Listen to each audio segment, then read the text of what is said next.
প্রিয় ঝিনাইদহবাসী, বৈষম্য আন্দোলন থেকে শুরু করে শেখ হাসিনার এক দফার দাবির যে আন্দোলন আজকে শেষ হলো, ঝিনাইদহ জেলা ছাত্র সমাজ সবার পক্ষ থেকে, জেলা বিএনপির পক্ষ থেকে আন্তরিক অভিনন্দন ধন্যবাদ জ্ঞাপন করছে।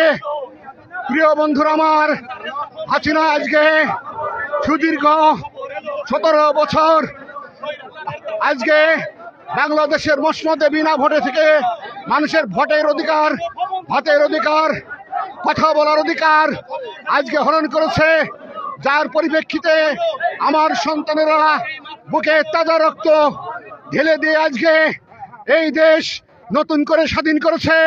প্রিয় বন্ধুরা আমার, এই স্বাধীনতা অর্জনে যারা জীবন দিয়েছে সেই সমস্ত সন্তান, আমার মেয়ে, আমার পুত্র যারা শহীদ হয়েছে, তাদের রুহের মাগফিরাত কামনা করছি।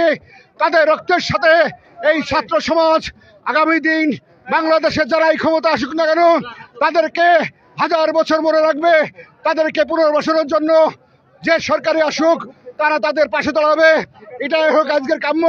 প্রিয় বন্ধু আমার, আজকের এই বিজয় মিছিল থেকে আমরা ঘোষণা করতে চাই, আমাদের দল বিএনপি এবং তার অঙ্গ সংগঠন কাউকে কখনোই ব্যবসা প্রতিষ্ঠানে, বাড়িতে বা অফিসে হামলা করে নাই এবং করবে না।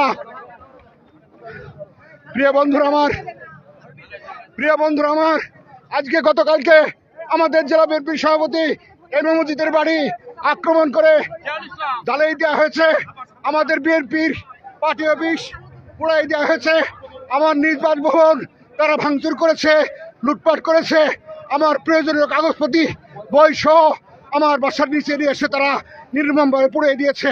এর ধিক্কার জানাই, নিন্দা জানাই।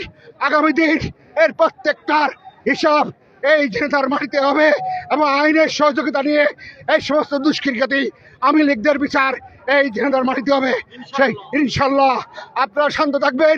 আপনারা যারা মিছিলে এসেছেন, আমাদের বিশৃঙ্খলা করবেন না। আমাদের দলীয় নেতা কর্মীদের নির্দেশ মেনে আপনারা থাকবেন।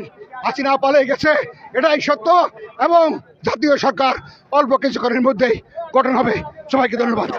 দর্শক, কথা বলছিলাম, সাথে কথা বলছিলাম, তিনি জানাচ্ছিলেন আজকের ঝিনাইদহের আপডেট।